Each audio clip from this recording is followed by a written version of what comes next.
Hello everyone, welcome to the first ever episode of Joe and Erin's podcast presented by ELAM. I'm Joe. And my name's Erin. And this is our podcast and we are... Oh! This is our podcast.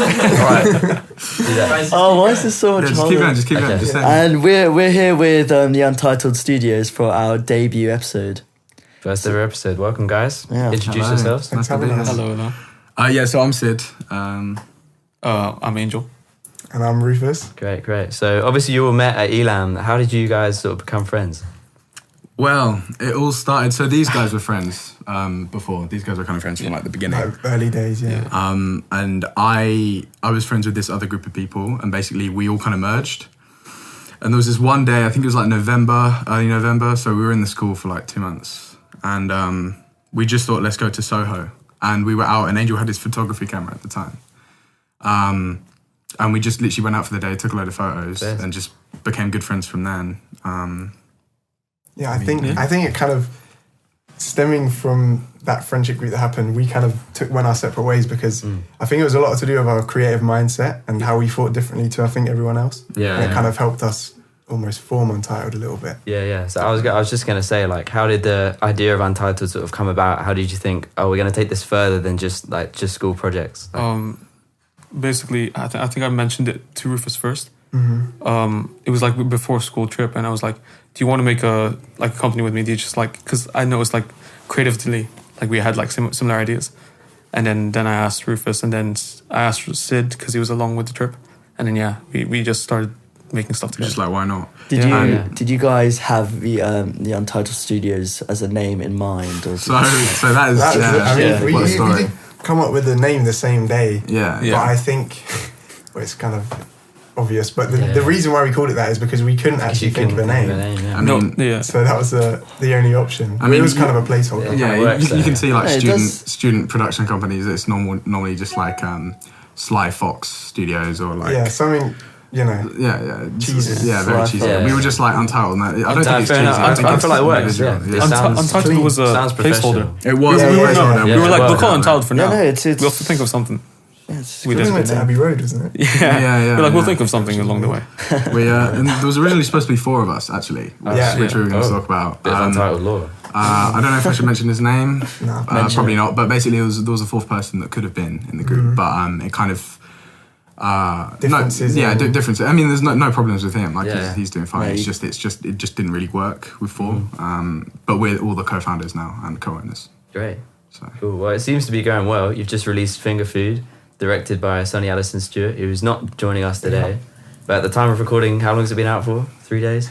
About 3 days. Yeah, about 3 days. Friday, I think. So, what was sort of each of your roles on this project? Basically, I'm DOP, and the reason I'm DOP is the way we decided the film. We were originally going to do 2. Wait, what does DOP mean? So DOP means director of photography.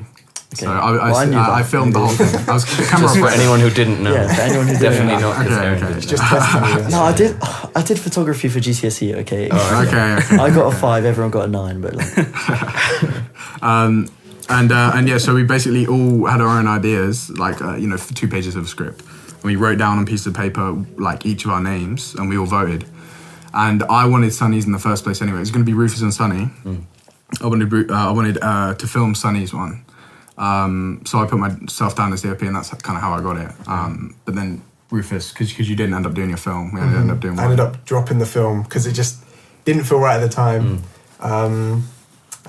So it was kind of going to be, I was director on my film and Sonny was assistant director, and then the same for the other way around on Finger Food. So that's how I was the assistant director. That's how that came about. I was the producer for Finger Food. I didn't actually particularly know what I was doing. It was like the first time producing, but I was like, screw it, I want to do as best as I can, like learn the role, because it's nice to learn roles like in between directing and like doing cinematography. It's like if you know all the if you learn other roles, you get to like learn and collaborate with people a little bit more easier. You know how you guys wrote your different stories. How are they different? Like, what was different about them? Because I know you guys are all trying to, follow the same. What's the word? just try and follow the same story-ish. So with they were Same very brief. different. Same brief. Same sort of brief. Yeah. They were so the brief was do anything. Oh right. You could have done a music video, a short film, like I can't really think of anything else. Live session. So you all knew you wanted to do a short film from the start. Yeah, Yeah. 100%. That's why, because we knew we was going to do the project together. Yeah. And then was like two other people who are into the same stuff and the same kind of films and this and that. But I do think the reason we did pick Finger Food was mainly because it stood out and it wasn't something we had done before, something we had touched at all. Definitely. Yeah. Something that we Like saw as a horror challenge and- as well. Yeah. Yeah, Yeah, I can exactly. definitely see that. Yeah. Like, before shooting this, I've just gone through the Untitled channel, just like watched every like video that's on there, and it's so different from all of them. Yeah, me and Joe, we were watching some videos Yeah, the other we were day. doing a bit of studying you guys, research. Yeah. Okay. Yeah. But yeah, I wanted to say the lighting is I think such a key part of it, because it's like it's so uncomfortable, but like in that It's all good, bright I'm and sure happy that's as well. that's the kind of vibe you wanted to put off. And then I love when it transitions from that into the black and white and the aspect ratio changes. Yeah. Yeah, It's you like his guys. sort of inner thoughts. I think it's brilliant. Yeah. So good. who sort of came up with that? Well, it was a group. So basically, Sonny took it inspiration from the 1972 film, I think, Suspiria. So a lot of the red and blue kind of color. The newer remake is terrible, but the original one, that's what we took influence from. And when it comes down to like the narrative and like the way scenes were portrayed, it was four of us. Well, technically five of us. We all kind of mixed in bits from each edit. And we ended up going. I think I did like a black and white bit for.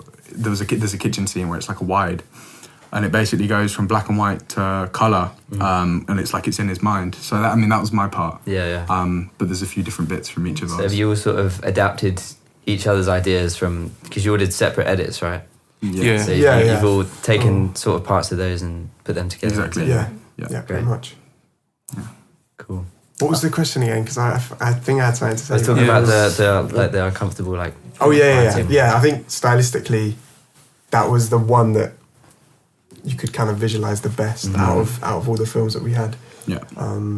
It was fun to play with. You know, you can see the difference from all of other stuff. That's what I mean. And I think Including- it's probably one of the best times on set as well. Yeah. Like it was very, we it was very fun. yeah. I mean, for A us, lot it was of like good times. our first project where none of like us three were directing.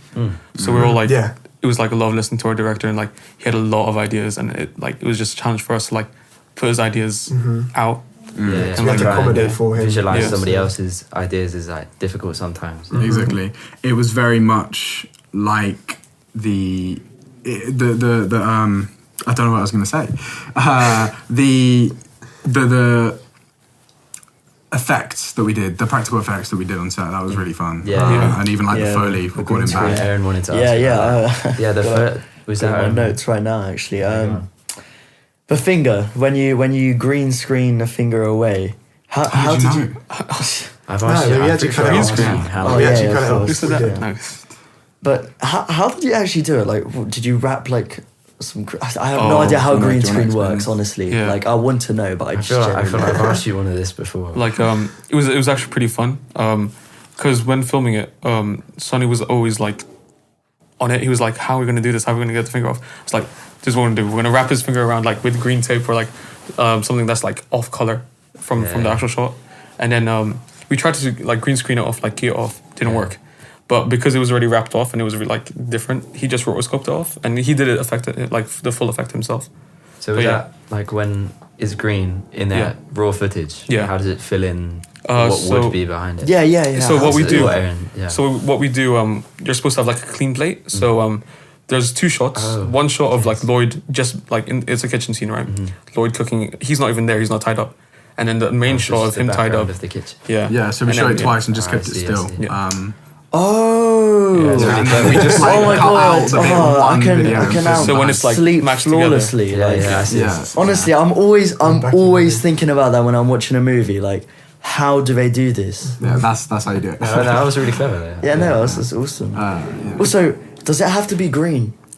There's blue as well, like green or blue. Those are the like two primary colors that like industry uses.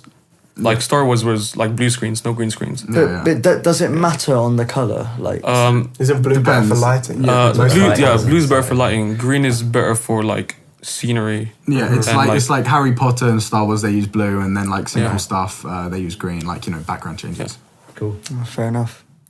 So, is there anything else you want to say about? I'm trying to think about any more of the most notable moments. Actually, Sid, in your one, because I remember you showing us like your cut. Yeah, didn't they make the like the kidnapping or whatever like a lot more brutal or something? No. So basically, what happened was we were told. Spoilers. So spoilers. We had to take out a large chunk of any sort of physical abuse scenes for sending away for the. URL qualification. Yeah. I can imagine the actor's like mum watching that footage. That must be like it's just a thought that went through my head. It's like when we were shooting it on set, it's like because Lloyd the cannibal, he's like a theatre actor. and he's really good. He's too good at on set is scary because like he's just sitting down at the table eating dinner, but he's like I was ventilating himself. That's one of the happiest thing I've produced, like to contact Lloyd. Lloyd is so good. Like she's like in the film he's portrayed as like this like weird like creepy guy, like really violent. But in real life he dances like he's right now like if you look at his Instagram right now he's like traveling the world like doing like method dancing or like he's just calm. Yeah, you found the perfect guy. Yeah, it was pretty good. And I've worked with Henry-ish. It's more like I was a side. I was a side in a thing, and Henry was the main thing. Yeah, he's good. Like it was kind of I couldn't stop laughing. Like it was just because I was like, oh my god, this is so weird. And in Finger Food they did portray it quite well. Like for scariness. I think it's funny that because when we did Finger Food, like everything. This was ages ago. This was last year. Well, no, this year, but early this year. Early. And when House of Women going off, but when House of Women did their video of Henry, it was so weird kind of seeing because it felt like I was with the guy from Finger Food. The same character. It didn't feel like I was with Henry. Maybe there's some lore there. Maybe there's like an Untitled cinematic universe featuring House of Women. He just didn't have a finger. I do, guys. Oh yeah, I was gonna say, what was the meat he's eating? Okay. And why was there no ketchup? So ketchup. Yeah. Well, let him tell you what the meat was first. I don't care what it was. Not you to gotta spoil have the ketchup movie magic, but come on. as a producer, during the film, like one of the scenes they were filming, I had to like cook some. It's gammon shanks. Yeah, it was gammon. Okay. I heard of that. You were producer slash chef. I had to look at the most what looks like more like the most human thing. Yeah. And I was like, okay, what I don't personally know this, but what I've heard, human flesh is more like tough and rough when it's cooked. So I had to overcook that thing so much, and like how do you eat it? I had to like put some bits in there. So I crushed garlic, put it in there. It's like I felt so bad for making them eat that. although everything that you see on screen, it's like cold at that point, like ice cold. I can imagine took it so many times. Take 7. More like take 50. Don't make your actors eat food. Like make them fake eat. That's like I've seen actors say like in scenes like in like Harry Potter where they eat like some fat roast dinner in like the grand hall. Like on the first day, like a bunch of the kids just ate it straight away, and they're like, oh, can we do another take? Right. This really fast their meal. Yeah. I swear after like a few days, the food started to rot. Because they did it over and over. Oh, really? So it stank up the studio. There'll be some violations. But to be fair, with the gammon that we did in that show, because we shot weeks apart for some things, we probably had about 4 or 5 shoot days, maybe, like spread out. And the wide scene in the kitchen, on the table, it's actually just a potato because it was weeks after. We couldn't be bothered to get another gammon. So we basically cut a potato to look like how it did. But you can't tell. You can't unless you know, you can't tell. You can't. Don't look out for that. No. Again, spoilers. Doesn't Lloyd was his name? Lloyd. When he carries like a bag, or it was with Henry in it. Oh, was it? No. So what it was is Lloyd is carrying this bag at the beginning of the film, walking down the road, and kind of as like a whole kind of summary, it's basically the bag was supposed to have someone's dead body parts in, and that was what they cooked and ate. Yeah. And basically, you see them take off the high vis. Henry takes off the high vis and chucks it in the corner with blood on. That's the other removal van that he basically killed. That's why he cut him up somewhere, brought him back, Adam's and partner. fed him. Oh yeah, I'm sticking it all together. And it's Adam's partner. But what's funny is the finger that was in the fridge was molded from Adam's finger. Adam's finger. Yeah. So it's his twin, basically. molded from Adam's Yeah. finger. So Yeah. how did you make that prop? Yeah, so his sister does a lot. She does a lot of that stuff. Yeah, she does like plaster work. Yeah. And does like custom. That is so cool. That's really Literally cool, yeah. dipped his Oh my finger in God. there, I thought you just would have gone to molded, like some Halloween shop. No. We Adam's wanted it to be finger. like and it was properly yeah, as looking no. as possible. Yeah. Oh, and the blood as well. What was used for that? Oh, So we just, that's we just good. asking Good some time. questions Okay. about. So what were all the practical effects? It did take us a while. What was it, like cornstarch, it was red like dye? it was corn syrup, red dye, some Flour, other like wasn't it? no Yeah, we corn. had a bit of flour. Yeah, flour. Or no, it was corn. Corn Just for anyone who wants to make it flour? at home. Yeah, Whatever yeah. it is. We actually, Yeah. you know, we Recipe in made the description. the prototype in 222 or 221. Yeah. We just we've literally got put it it in like everywhere. a Pringles cap and just like mixed it No way. around. Yeah, when we we had were to when we were making perfect like the bigger formula. batches, I think I accidentally like nicked myself, and we're like comparing it. We're like, is the blood like? Yeah. Comparing blood. We had really watery ones, really thick ones, really light Yeah, we ones, went really through a dark lot of fake ones. blood. Yeah, a lot. I think at one point I have trauma with that blood because I think it was the bag scene. I got on the floor and I just Oh, it went everywhere. because we had to make like It's the sticky. It like Yeah. doesn't come off. You Yeah. wash it straight Sticky, away. It icky. takes Yeah. a while to Yeah, go. so sticky on whose floor? Like what house is that? Whose house? So Sonny's house. Sonny's house. But it was Yeah. when it was outside on the path. It was like it was really Just sticky, like- and you had to like yeah, clean it Like up. concrete, yeah. And also we had on set so there's a scene where it's a no cut 360 and then back, and basically what that is that's all one take. And you see Henry when it turns to black and the aspect ratio changes. Henry's in the corner with blood in his face. Yeah, and yeah, what we did is we had no audio, so as soon as I got away from the scene, I'd say now. And basically, the other two would Henry would be wiping his face with a wet cloth. Right. Lloyd is moving shit about, and basically we did that scene 15 shot 15 times, maybe more. wow. Took probably about 2 hours. Yeah. I mean, it was a shot that was like out of the blue because it was actually inspired by The Green Knight. I don't know if anyone knows about that. It's like an A24 film.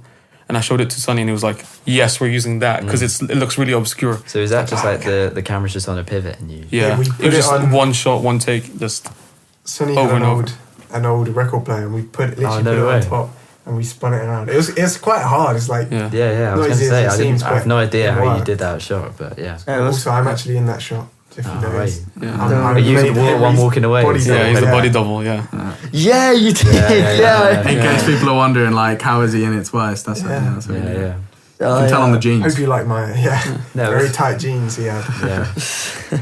Yeah, you had some cool shots in there. I remember the one in the corner of the room, where Adam comes in with the packages and Yeah. that was a whole wide one. We used an old, those old skating videos with the big widescreen fisheye. So Sonny's dad or Sonny, one of the I think it was Sonny's dad, took it apart from this camera.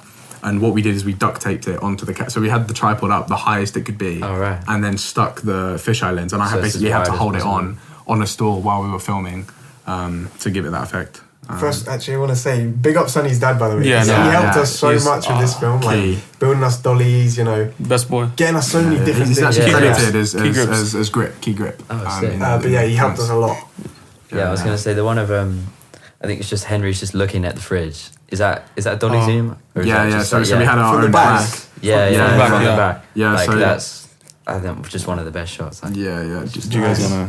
I mean, yeah. So basically, it was like two PVC pipes. Yeah. Oh, It was, the- it was a the makeshift rail. dolly. It was makeshift, and solid. Sonny's dad made it for us No way. It for was the like thing. skateboard wheels. And Yeah, like, so it was like these Low budget skateboard wheels like this that would Yeah, go yeah. along the track, and we basically just put 3 wooden pallets kind of thing, single pits of pallets, and just put the tripod on there So cool. and just did that way. And we did it for outside as well. There's an outside shot where Henry sees the bag and blood coming out of it. We also did it there, where he's moving backwards. Yeah, no. Cool. Weren't there Actually- bags filled with potatoes? We actually filled it with like cardboard. We ripped up like cardboard and newspapers and just shoved it in. I'd love to see the behind the scenes. Behind the scenes was crazy because it was such a small crew. Yeah. We didn't like. There was no dedicated person. No. I mean, we got loads of photos and stuff. Yeah. To get that bag, we literally went outside people's houses stealing their stuff. So me, Rufus, and Henry, the guy, admit that on the podcast. we literally ran out and looked in people's gardens, like for black bags and cardboard and stuff. And no one had black bags, like black bin bags. Who do they just not? Hackney, that's why. Yeah, Always recycle over there. Yeah, losers. All right. Should we move on to a new section? Yeah, what should we move on to? Frontier? Yeah. Frontier? Angel, I wanted to talk to you about Frontier because I think it's got to be one of my favourite Untitled projects. Like, honestly, it's just everything about it. The cinematography, it just looks so professional to me. Like the colour grade as well. And I just wanted to ask, like, what was it like? Because obviously it's such a personal topic to you. Like, there's scenes of your mum and your sister like breaking down into tears. Like, what was that kind of experience like? Because that must be so different from like working on a horror short film to then go into that. Well, I recorded that before Frontier. Before Finger Food. Yeah. I don't know. It's like because growing up, my mom was always like, it's like the way I lived. Like I always want to make a story for my mom or like highlight her life because it's one of those stories where like it's technically like this hardworking mother trying her best for her kids. It's like it's a hard situation, and especially an immigrant. So many people can relate to it as well. Yeah. Well, you know, it was kind of liberating, but kind of like it strengthened the bond of like me and my mother and my sister. But yeah, it was nice. It was heartwarming. Yeah, it's really cool. Yeah. Yeah, that project actually, me and Rufus were doing separate ones. Yeah. So Angel did that a lot from himself. I mean, obviously because it's a personal kind of documentary. So yeah, we actually weren't, but it was production by Untitled Studios. Yeah. Like all of our equipment Angel used. But yeah. So it's a very underappreciated project, I think. Because I really think it's one of the best. I liked it as well. I wanted to highlight it because it's just one of my favourite. And at the start of it, is that the Homelander music? Yeah. So that's so good. It's so good. I don't know. I just thought it was not funny, but I thought it was like kind of ironic, especially with the things that the NHS has been going through. It's like, why not? You know, it's kind of BS. I'm not gonna lie. Like, I love NHS workers deserve a lot more light and a lot more help and appreciation. Definitely. Yeah, I think it was a good time for it to come out. I think it was a very good time. Yeah, definitely. It was, and it was also prime Boris Johnson when when he was at his worst, and no one's ever used that phrase. Yeah, no, but I mean prime as in when he was at his worst. What's the word? Juxtaposition? I don't know, something. Anyways, it was just. It was when it opened up with Boris Johnson or something, going like talking about the NHS, and then it goes into you. It goes into you. I don't know. It goes into someone. It was very. It goes into my mom opening up. It was very like attention grabbing. Do you know what I mean? It was good. Like instantly, I was. I mean, this is a side note, but like, my mom's like retired now. Well, she's supposed to be retired, but because she's like. She wasn't really like covered as much as she thought she would have been. She's actually doing agency work, so she's like going to private hospitals. She's working day in day out still. Like she's working right now. Wow. She has to like get hired by private sectors and all of that. Even when she left NHS. Yeah, because I remember like her going away thing. Like she got cake, but like all she got from the NHS was like a gift card. Wow. I mean, there's pensions coming along, but she just got a gift card. That's it for like M&S.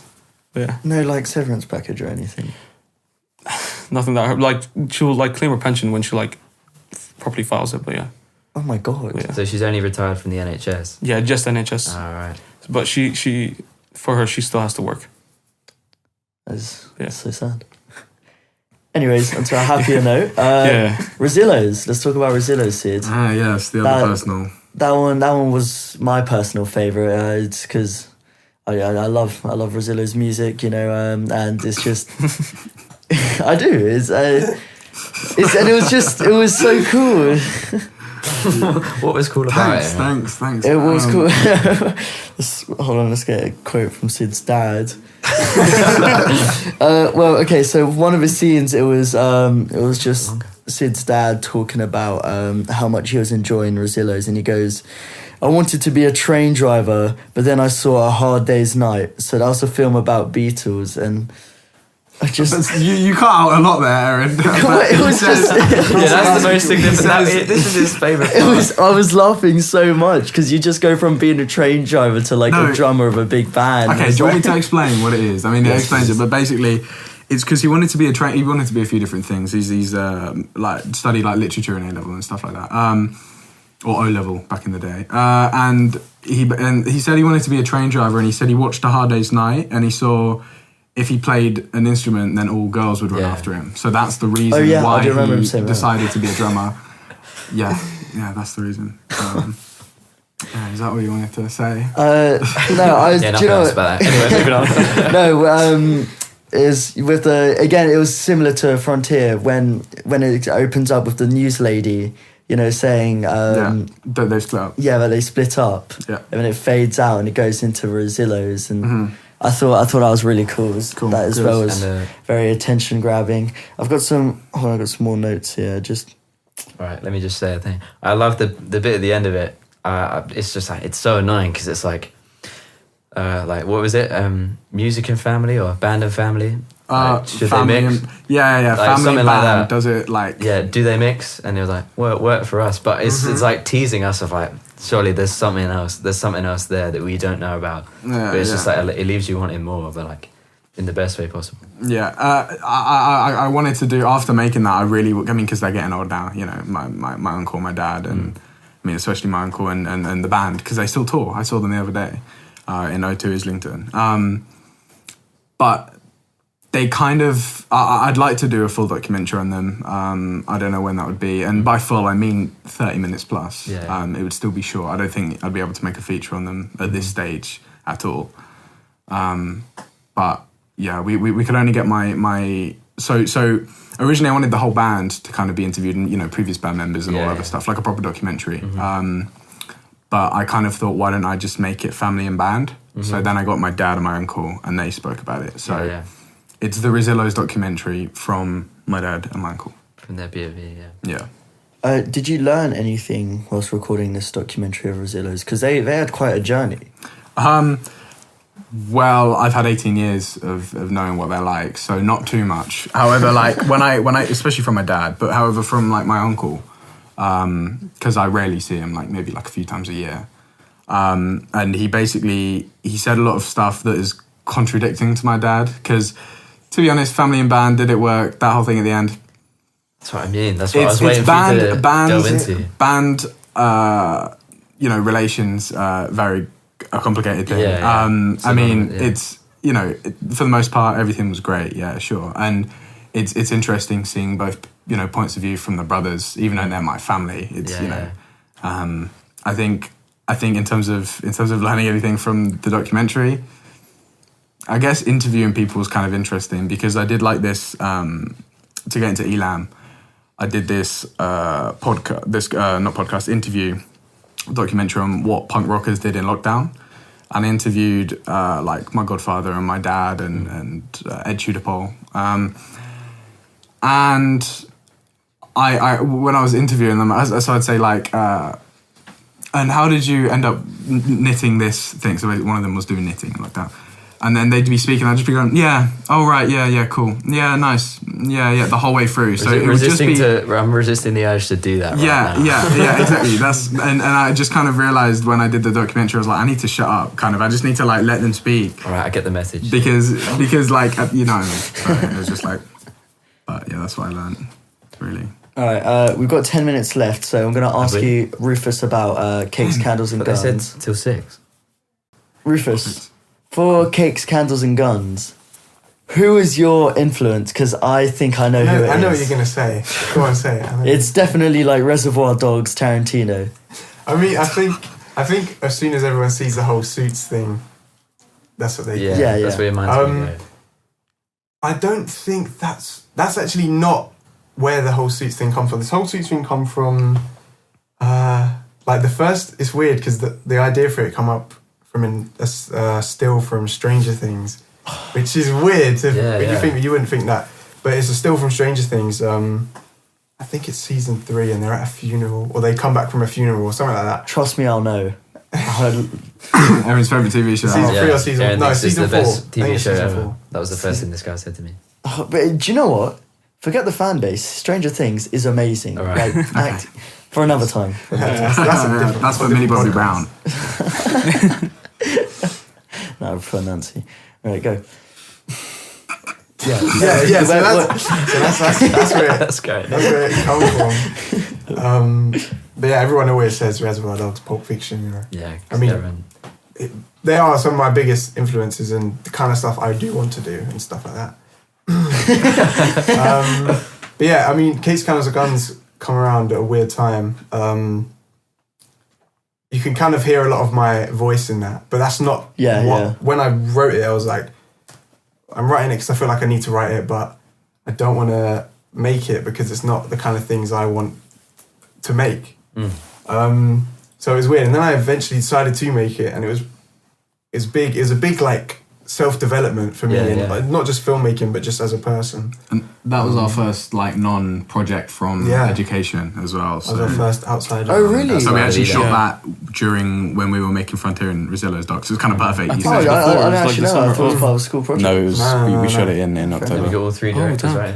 Yeah. Oh yeah, it was during like in between. Yeah. So all 3 of those projects were happening at the same time. That was shot in 2 days, by the way.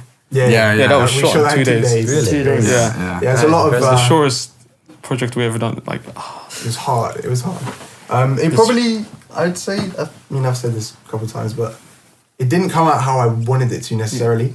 But because I know the way I want it to come out or wanted it to come out and how I could change that, I'm happy. I'm happy with what I did and what I got out of it. You know. Yeah, I think that's good. So, but what did you like want it to come out as? I mean, I didn't want it to come out as a typical student short film that's, you know... Do you know what I mean? Like, it's like... It's just a classic. Yeah. Oh, that doesn't really explain it. I think you wanted it to just be different. Well, I wanted it to be professional, you know? I wanted it to be respected. Yeah. But I think the subject matter that I was dealing with was more just personal stuff at the time. Like, feelings of, like... wanting to go back to school and being with your secondary school mates, stuff like that. And while that may not necessarily come across, I know it's there. So I'm happy with it at the end of the day. But yeah, more projects to come, definitely. I want to talk about the shots you did, because you did some cool shots, like the one under the pool table. That one, a lot of history behind that. That one. That one. I like that one. Yeah, I mean, me and Angel. This is. I mean, it's kind of given me a process with directors of photography, but me and Angel pretty much storyboarded the entire film. Yeah, so we didn't like do shot lists. Like I think our storyboards were our shot lists. Yeah. I think that's how I like prefer it anyway as a DOP. And it helped us work together like that. And that shot, we really like that. We always get it's a good shot. There's a really funny photo of Angel. And he's underneath the pool table. Yeah. I've seen that. The thing is, we were like, how are we going to shoot this? It was like, okay, I have an idea. I like hold my camera. And everyone just saw me get underneath and I just hold it up there and I was like, all right, let's go. It's just the lengths you have to go to on a budget. Do these like camera shot ideas just come naturally? Because whenever I'm watching like a movie, you know, I'm not.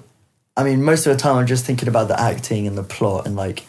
And that stuff. I don't necessarily think about the camera shots so much until I met you guys. But honestly, But does it like come naturally, or do you plan out all these shots before? I think it becomes natural more skill. I think like the more you watch films, the more you get inspired. Like just like subconsciously get inspired, and like you start piecing things together to make it your own. But I mean, like for CCG. We had so many ambitious shots for like Cakes what we. Guns. Oh, sorry. Yeah, Cakes on that. Yeah, we had so many ambitious shots that we wanted to do, but we had to cut it down because it's like we don't have the budget nor do we have the time. It's like, but what we do as much as we can with the creativity that we have. But I mean, I think as a filmmaker, when you start to look at it visually and not just so it looks cool, it's kind of you're using this to tell the story and also logistically how are you going to do this.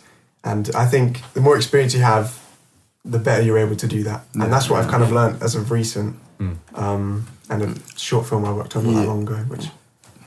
I'd also say with budget, just really quickly saying before we move on, that I think you don't need a budget to make something look good. And I think a lot of especially like young filmmakers, I know we're young and we don't know much, but I think a lot of people that I've met especially and that I've seen online, it's just you don't need to spend a load of money to make something look really nice. You can literally just do it on like 50 quid. That's most of our projects. Like, what's the max budget? I mean, other than buying like equipment? I'll tell you, like, I don't think any like, of our... I'll tell you, like, all of the projects that we've done, like, everything that's uploaded, no money has been, like, logistically been spent. Put in. Yeah, I mean, like, Finger Food's the one, like, £50. Yeah, that would be like... Which that's was the given max to us money from we school. spent. But I think it's just... Whatever money you have at the time, you got to buy this or that, you know. Just work with what you have. Yeah, some meat to cook. But it's good because it makes you a resourceful filmmaker. And when you go into like independent filmmaking, it helps. Yeah, I guess that you learn a lot from that as well. Just like how to be resourceful with what you have. Should we talk about the Lockup? Really quickly, just wanted to talk about the Lockup, which is, Sid, do you want to give a brief sort of overview of what that is? So the Lockup, so it's basically it's a live show that I direct, and it's to showcase alternative music, because you see a lot of nowadays like colours. You see like don't actually know anymore that would kind of be like Tiny Desk, and I feel like there's not enough sort of MTV-esque looking shows about alternative kind of stuff, and I was like, I want to do that because I've been brought up on that music. So the idea was originally taken from when I was in year 12. There was this little show that it was like a temporary, it's called The Mosh Pit. And in The Mosh Pit, it was No Tricks and House of Women. There was also Head Rush, which was never released. No. And so with those, it never continued. And I feel like it really hit and it was really good. The first one was so good. Best video on the ELAM channel. It's really so good. So good. Definitely, it's really good. And the thing is after the second one, it kind of, no hate to the person who made it, I'm not going to mention the name either. However, the second one really didn't have that much. Kind of lost the quality. And with that, I kind of thought I'd like to, kind of do my own version of it, just because that's what I would want to do anyway. I kind of wanted to continue directing after. And so I started it, and it was planning from September of 2022, and we only started it January this year. So it's kind of crazy that it started January this year, but everything was staggered. It wasn't originally. I wanted it once a week, and then bang, bang, bang. It never happened because of the schedule. So fingers crossed that won't happen with the fingers podcast. Crossed with you guys. Yeah. I'm sure. Do you have a favourite episode? Because I know I do. So I'd say visually, episode 3, the edit is really good. Snappy, on beat, and it's just I think the mosh pit in the background as well. Visually, definitely the best. I like the mic on the light as well. That was pretty cool. Because I'd say for me the first one was not the best one, only because it was the first episode. That won't happen for this though. Of course not. Because this will be the best. So, but it's basically that was the worst one because it was the first, and we didn't know what we were doing really. So the third one is my least favorite in everything. Like everything was kind of audio, visual. First one is third place. Just audio, video, all of that.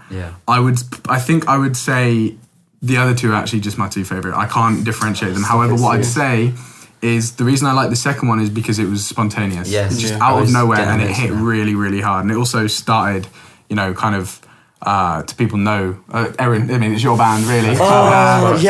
It sparked it. Really, I can't even remember. Really I just done so many things. And the setup was just so random. Like a drum kit in the middle, people either side, no one's done that. We weren't even meant to be doing it. Remember, we were literally told 10 minutes before we were meant to start shooting. So we were luckily all in school, just got a guitar, and we were like, all right, let's play.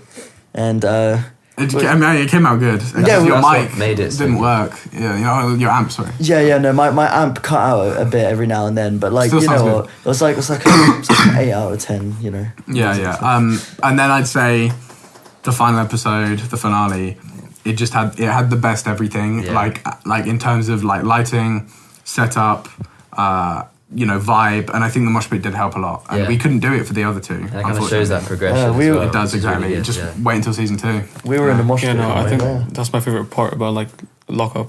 Like the first one was like I wouldn't say test, more of a you could get an idea of what we want to do. Yeah, exactly. And then the second one is like, oh, it was like pilot. You're getting, It was like a pilot. we're getting used to. We're like, this is what we really want to do. And then the third one is like, we're locked in. Yeah, exactly. We got this. We know what we're doing. Yeah. And like for the next season, I feel like it's going to be a whole different level. Yeah, it's gonna hit hard. Yeah. It's gonna hit hard. And I think that'll be till next year. It kind of shows like independent like creativity.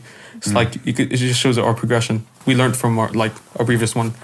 Next one, learned from it, and then just continuously like getting better. Yeah, it's just really good. So what's your future plans for the Untitled Studios? What's next for Untitled? Well, I think I think well, I don't know. Do you guys want to? Should we all kind of? I think I mean, just we have some. We want to basically create more stuff. Yeah. We've got some stuff that we want to bring out.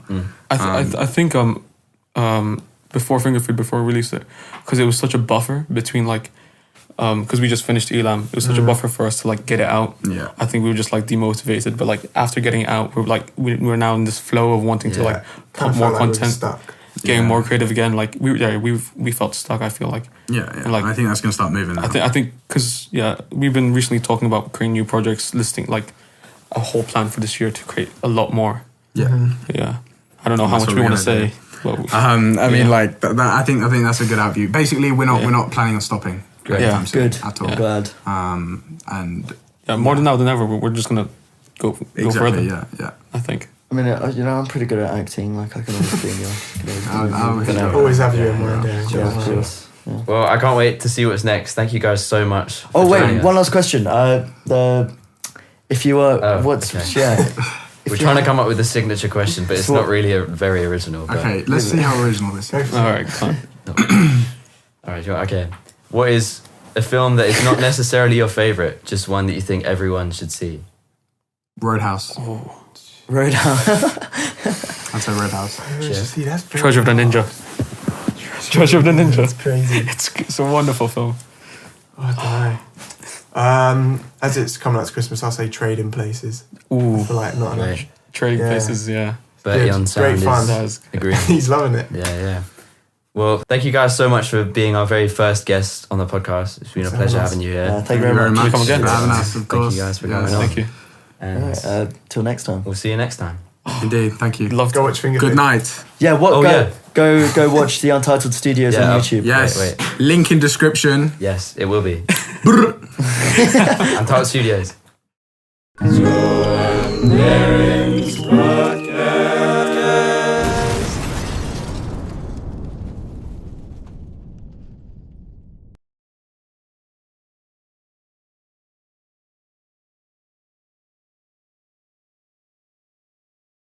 So when we come back, the side.